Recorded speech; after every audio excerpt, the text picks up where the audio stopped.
Hello and welcome, viewers, to a new episode of To The Point, live on Nile TV International. I'm Karim Gamaluddin, and I'm going to be your host for tonight. And in tonight's episode, dear viewers, on To The Point, we're going to be shedding the light on the third Aswan Forum, which Egypt is hosting on the 21st and the 22nd of June, and it's a hybrid format of the event. The event is in a hybrid format, and it focuses on climate and security issues in Africa. To know more about this event and Egypt's role in the Egyptian-African ties, we're most delighted for tonight to be joined here in the studio by Dr. Hassan Youssef, Professor of Economics at Ohio University and the Dean of the School of Business at Nile University. A very good evening, Doctor, and thank you so much for joining us on To The Point. It's my pleasure. Thank you. Doctor, first of all, if you can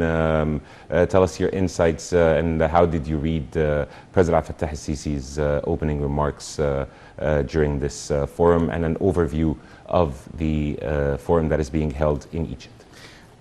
As you know, the Egyptian presidency took the helm of the African Union back in 2019, and at that time they have launched the Aswan Forum, and since that time it has been held. This is the third time, and every time actually Egypt is emphasizing their leadership as the state that basically concerned about what is happening in the African continent.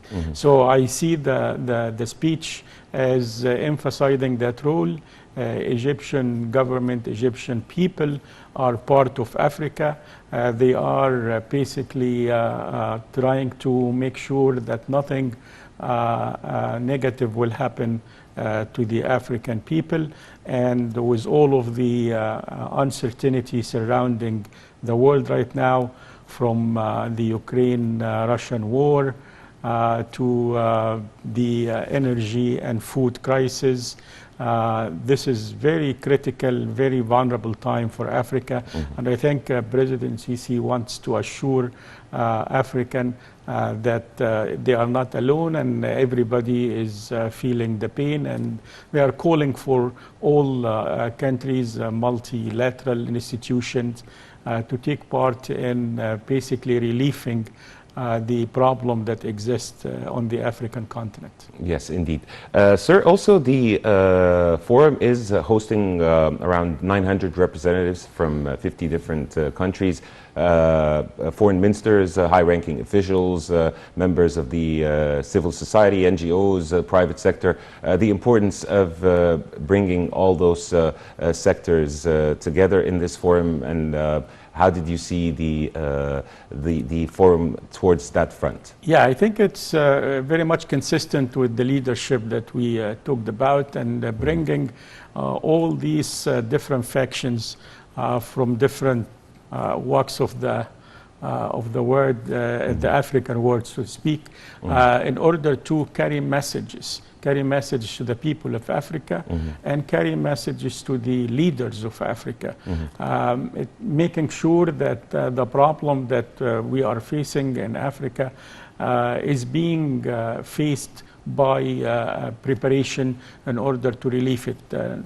We all know that Egypt is also hosting the COP27 on behalf of Africa.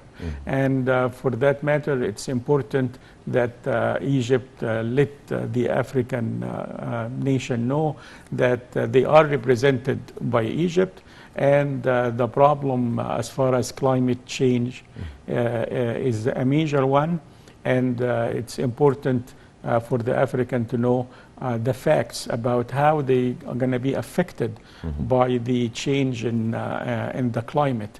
The latest estimate in 2050, over 200 million African will be displaced because of the climate change. So it's important from now to prepare for that. We have a huge, I would say, army working for preparing for COP27, head by our dear friend Dr. Mahmoud Muhyiddin as the champion of the the COP27 climate. He is preparing a lot of basically issues to be dealt with during that period of time, a lot of agreements, a lot of ways in order to find means to finance climate mitigation and climate adaptation if we don't. So a lot of measures has been taken by the Egyptian government, and in this kind of meeting,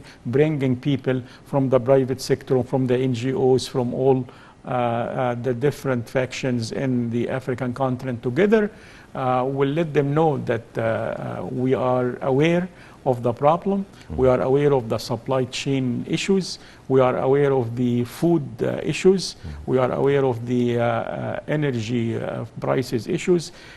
As you probably heard, this is the worst conditions that face the globe since World War II. Yes, so indeed. it's very, very important to Doctor, prepare. allow us to have add another voice, an important, insightful voice to this conversation. We're joined over the phone by Ambassador Gamal Bayoumi, former Assistant Foreign Minister. Ambassador, Your Excellency, how do you see the forum and Egypt's role in conveying messages to the African continent, given the challenges that the whole world is currently facing because of the Ukrainian-Russian war, as well as the unprecedented global emergency of COVID-19? Thank you and good evening. As a matter of fact, the Egyptian diplomacy is engaged nowadays in many meetings and conferences and receiving high-level guests of Egypt. All of this to consider facing the challenges and opportunities.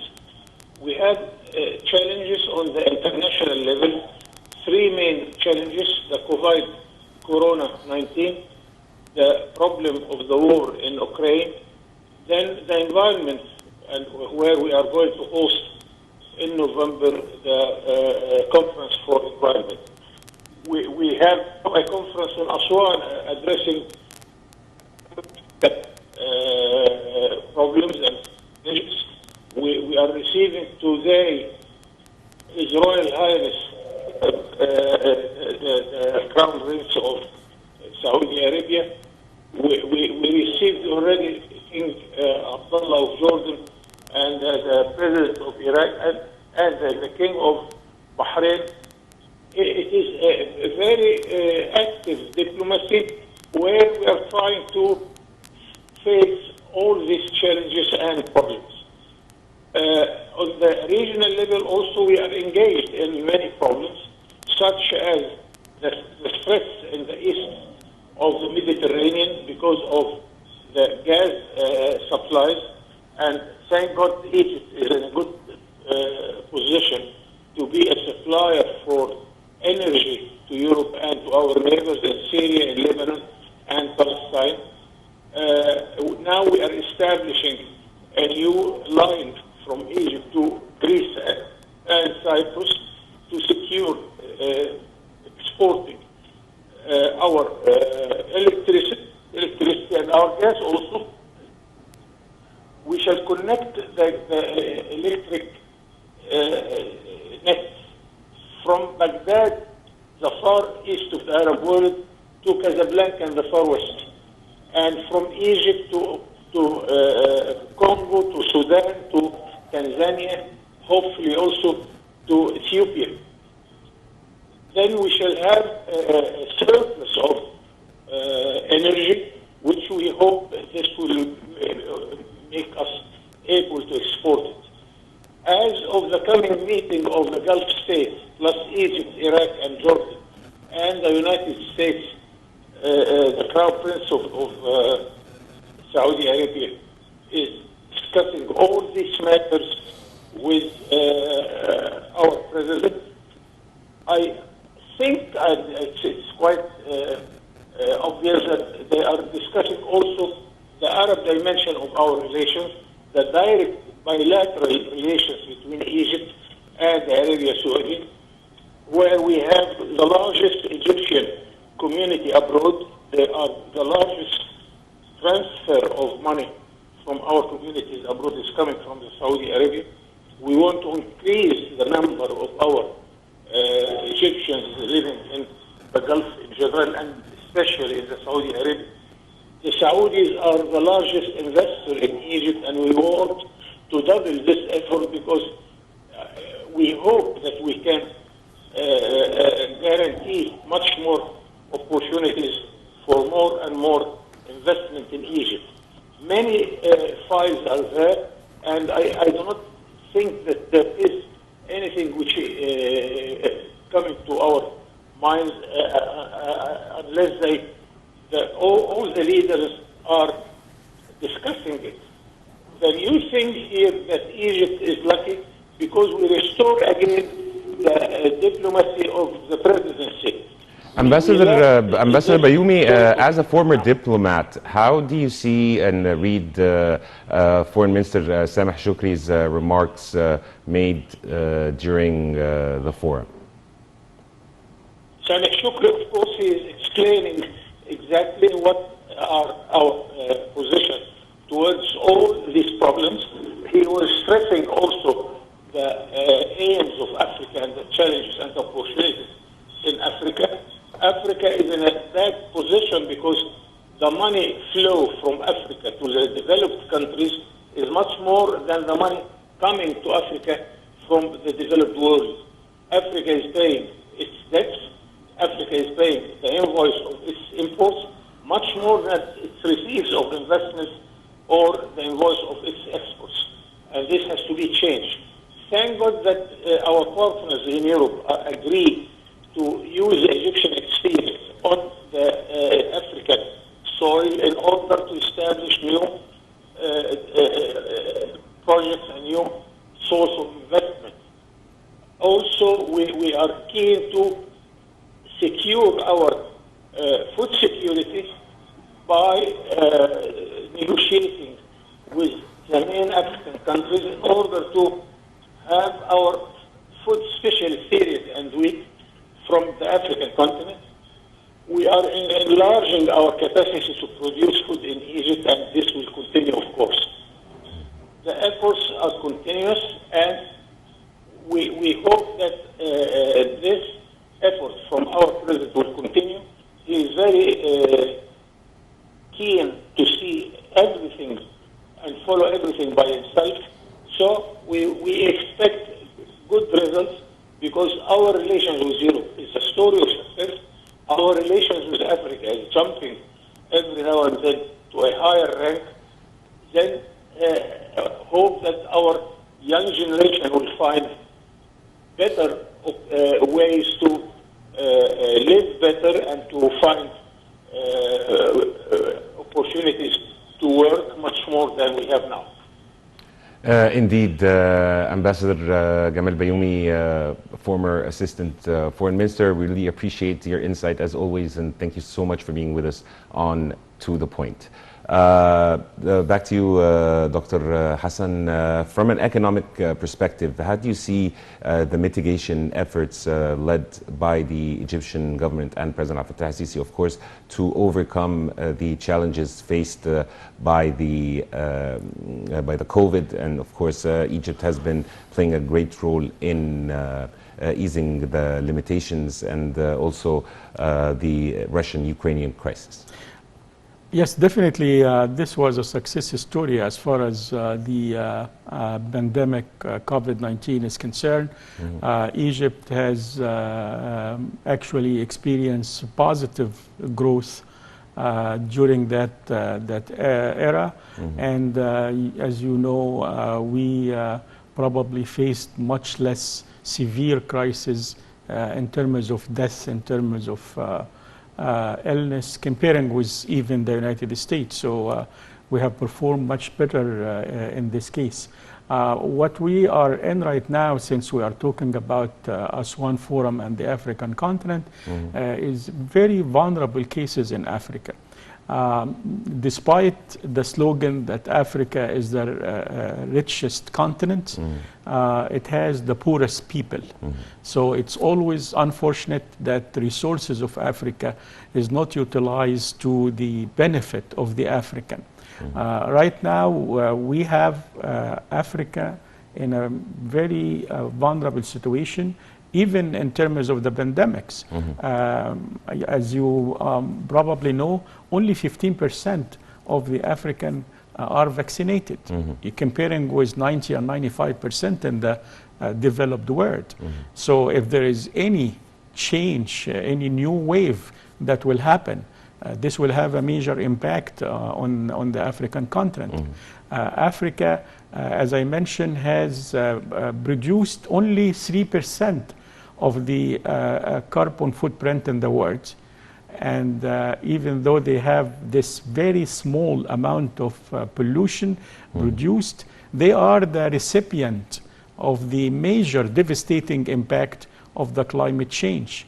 And this is another issue, as I just mentioned before. A huge number of people will be displaced due to the climate change. Africa is probably the very first injured continent in terms of the Russian-Ukrainian war, because the disruption of the supply chains that prevented a lot of food from going to Africa, not only in terms of the quantity, but also in terms of the price. As you know, the price of grain has soared, the price of oil has soared. All the food importing, energy importing African countries are suffering quite a bit. Needless to say that there are a lot of armed conflict. There are a lot of terrorism that happen in Africa, and Egypt has played a masterful role in basically establishing part of that forum, the Center for Conflict Resolution and Peace Building and Peacekeeping, which is supposed to play a role in keeping the peace in Africa. But with the crisis, it is always easy for people in faction to exploit the opportunity in order to gain, and that would tend to increase the conflict, increase, and this is a great risk that Africa is going through right now. So as you can see on all fronts, Africa is vulnerable, Africa is facing challenges, and Aswan Forum and the COP27 would make sure that there are plans, there are policies, there are concerted efforts by the developed world and by the multilateral financial institution. The African Development Bank is playing a role in mitigating the impact. Just yesterday, I think the president of the African Development Bank said that they need $1 billion just to offset the increase in the price of food and price of energy in Africa.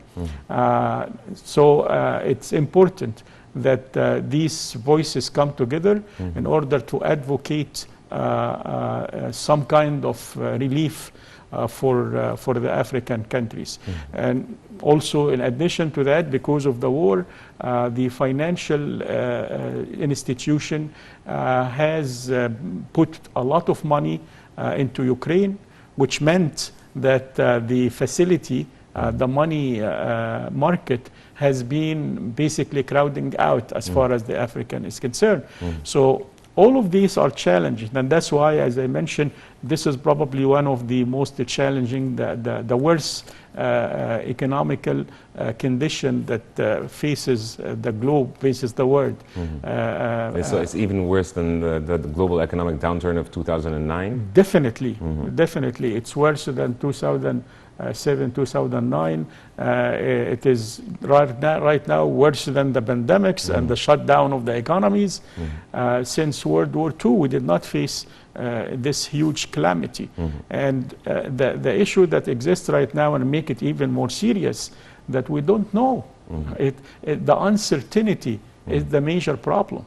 And this is all over. It's not only in Africa, but also for us in Egypt. The uncertainty about... We've seen also the prices of fuel hikes in the United States. Yes, how long this war will extend?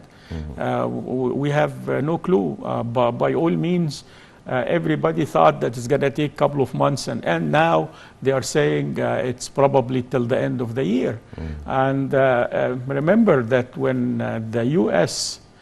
proxied by Ukraine and Russia is fighting, and I have been saying that since the very beginning, they are not hurt as much as the people in the middle.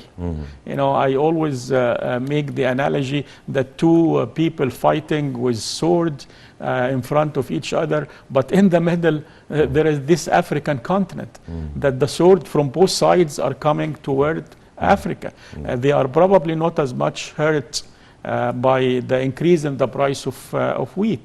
For the U.S., they might have been hurt now by the price of oil.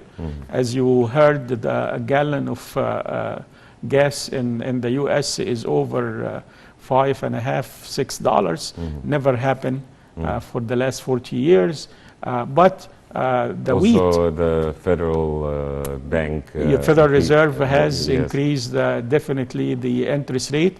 And by the end of the year, the interest rate is going to be around 3 to 4%. It's 1.75 right now in the U.S., which means now you have another 2% coming at you. This is all not damaging their economy, because, as you know, they have a lot of money that has been spilled over the economy. They have put what they call quantitative easing.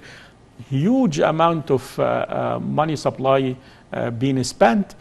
Every citizen in the U.S. was given over $8,000 just by a check in order to overcome the problem of the shutdown and the pandemic. So there is a lot of money that could be siphoned out of the economy there in order to lower the prices, in order to get rid of inflation. But this is having an impact on us. Yes, is having an impact on Africa. Yes. Dr. Hassan, do you believe that sustaining peace in Africa, which is part of the theme of this year's forum, is still far-fetched?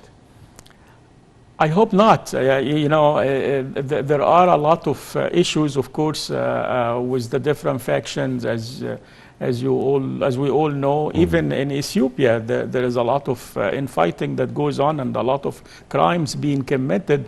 In Somalia, you name it. There is a lot of in DCR, the Democratic Republic of Congo. However, because of the wise people, so to speak, there are efforts that would make the African Union basically a mediator, an arbitrator that would try in the future to bring peace.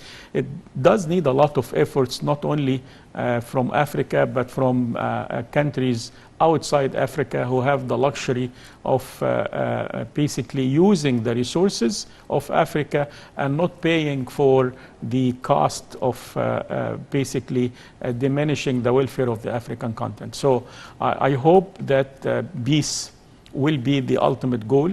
The effort that Egypt is doing in building this conflict resolution center in Cairo is important. Because it does bring even just a voice of wisdom in order to make the faction know that this is hurting the country and not hurting only one without the other. So there is hope. However, it needs a lot of work, a lot of efforts, and a lot of global effort rather than just exploiting Africa without paying for it.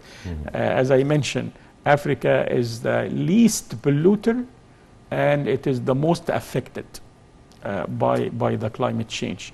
And this is another thing that is coming in November, as been mentioned in COP27. Yes.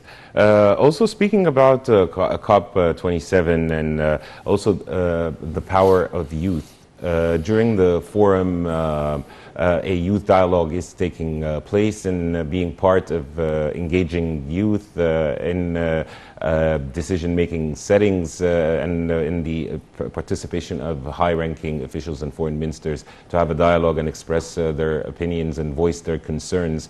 How do you see their importance as being part of change towards a better climate and a better future for all? Yes, Africa is they call the young continent. Right? Over 40% of the people in Africa is under 35, 40 years old. So Africa is very much promising. You know, the youth is not always a burden. Youth is a potential. And the same applies to Egypt as well. A lot of people talking about the population problem and the high rate of population growth and so on. But if we are able to use the youth, and that's what these conferences are trying to do, trying basically to let this youth know that they are the owners, they are the future, they have a voice. And we should do that here as well, making sure that there is an ownership of the decisions-making process. And once people know that, then they will be able to work for the future of their own. Africa could really complement the globe. You know, Europe is aging.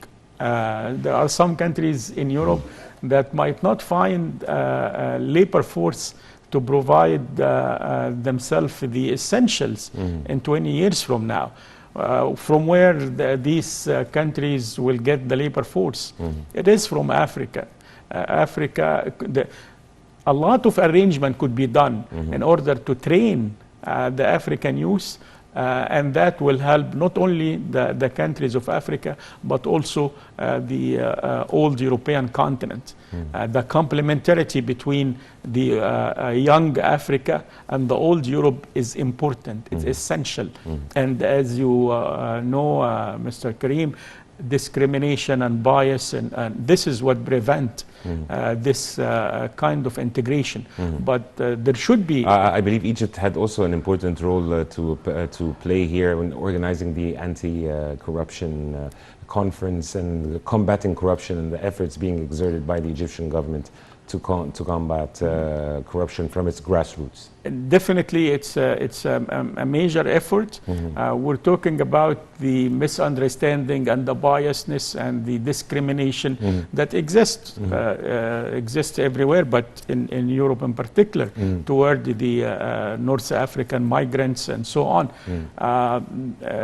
Egypt has a role to play and did in order to portray the correct image of Islam, in order to portray the right of the North African and the Mediterranean basin to work together in order to resolve the issues that has to do with excess supply of labor in the European country coming from Africa. They always try to make it as a problem. But in a sense, it could really be a useful tool for the European countries that, as I mentioned, has seen a deteriorating rate of growth of population in their own right. Yes.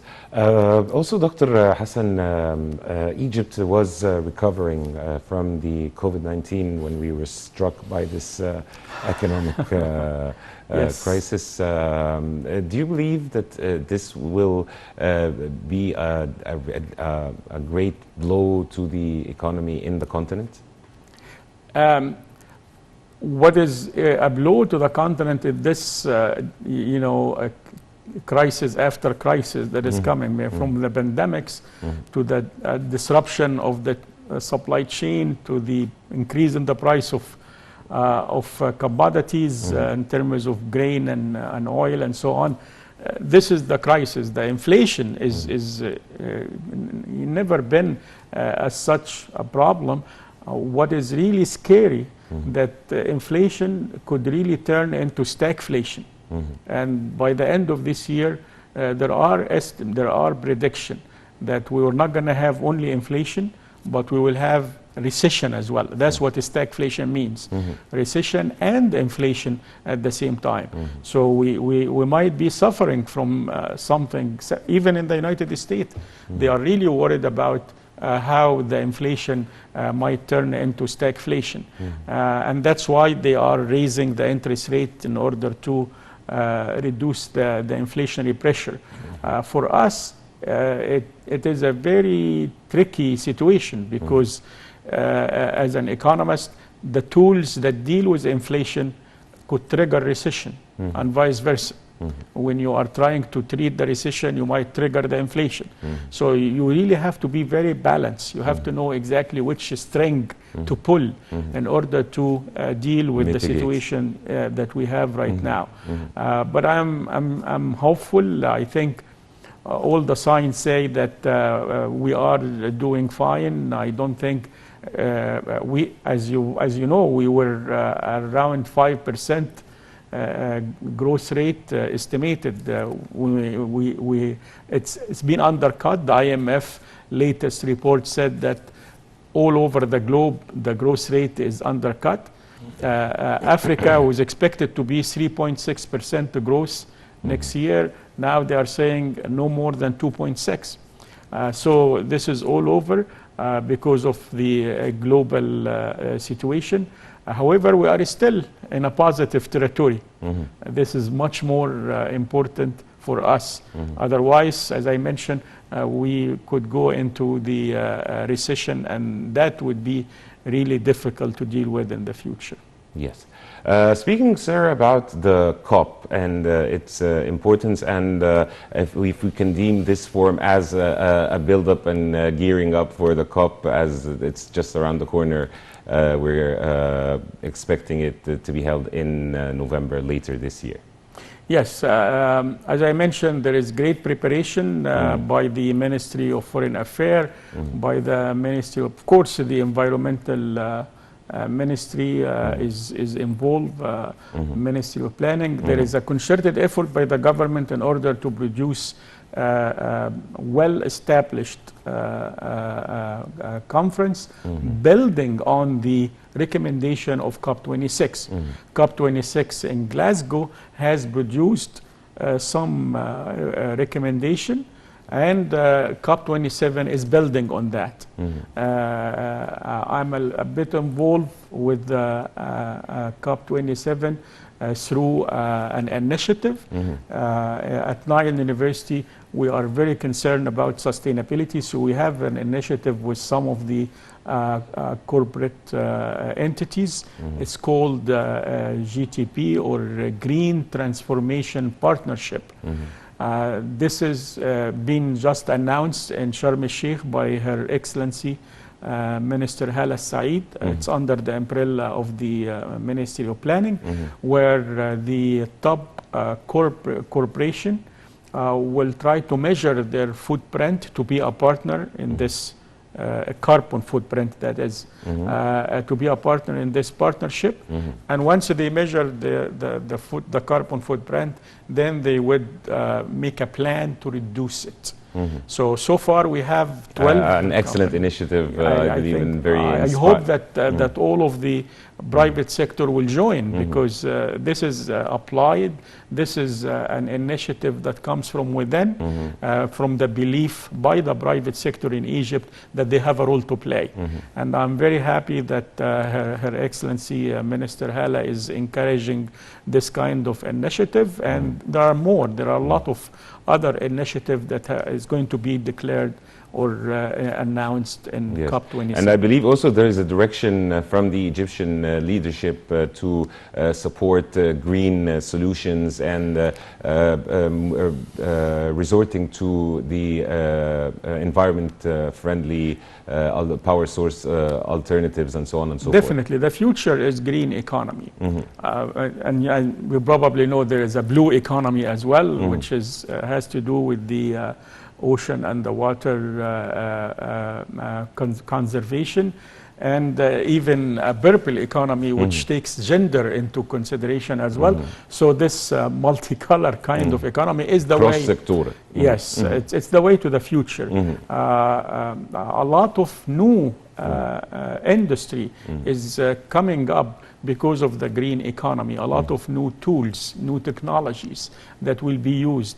And this is not only going to keep our earth, so to speak, for us and for the future generation, but it will also build up new ways to make earning for a lot of people, because the green economy technologies are productive, and in the meantime it pays for itself. There are some estimates, for instance, that when you turn into renewable energy, you save, I think the estimate was $87 trillion over the next 30 years. $87 trillion, this is more than what the world global GDP produced. Not only in terms of economic cost, but in terms of social benefit, health benefit, because when you produce the carbon footprint, there is a lot of illness, a lot of cost that comes with dealing with these kind of pollutant. So turning into green economy and turning into renewable energy is going to save society billions of dollars in health cost and in increasing productivity. Yes, people who are not feeling well, they cannot produce as much as people who are healthy and who are basically enjoying a welfare of environmental amenities. Yes, indeed. Sir, your expectations for the recommendations of this forum as it is scheduled to end tomorrow? Yes, I think it's been prepared already, and as I mentioned, there is a lot of calamities that it's been expected, and the recommendation is going to deal with each one of those. In terms of the supply chain disruption, I think there will be recommendation about how to face the food crisis. Remember, food crisis means people might be in the streets. It's not only that the price of food goes up. The price of food goes up means that people might go on hunger strikes. So it's not only the economic impact, but also the social and political impact. So that's why this is very important for the ASEAN Forum to say something about how to deal with this issue and how to basically bring together all factions in order to alleviate and mitigate this crisis. The energy is, there is an energy crisis, increase in the price of oil, and a lot of countries in Africa that import oil also will say something about that. And again, we mentioned the climate change. I think the forum will build the way to the COP27 in Sharm el-Sheikh in November, and how the African countries could portray itself in that conference. As I mentioned, Egypt is not representing itself. Egypt is representing Africa in COP27. So all of this will be part, and in addition, of course, to the security issues. It's very important that this forum will say something about the security issues and how to deal with the disruption that happen when the economic condition deteriorates. So all of these will be in the recommendation, expected recommendation of the ASEAN Forum. Yes. Egypt's role, I believe also, Dr. Hassan, is integral in sustaining peace in the continent. Definitely. And since Egypt, as I said, was in the helm of the African Union in 2019, and this was a consistent objective for Egypt to help build the African Union in terms of peacekeeping forces, in terms of conflict resolution.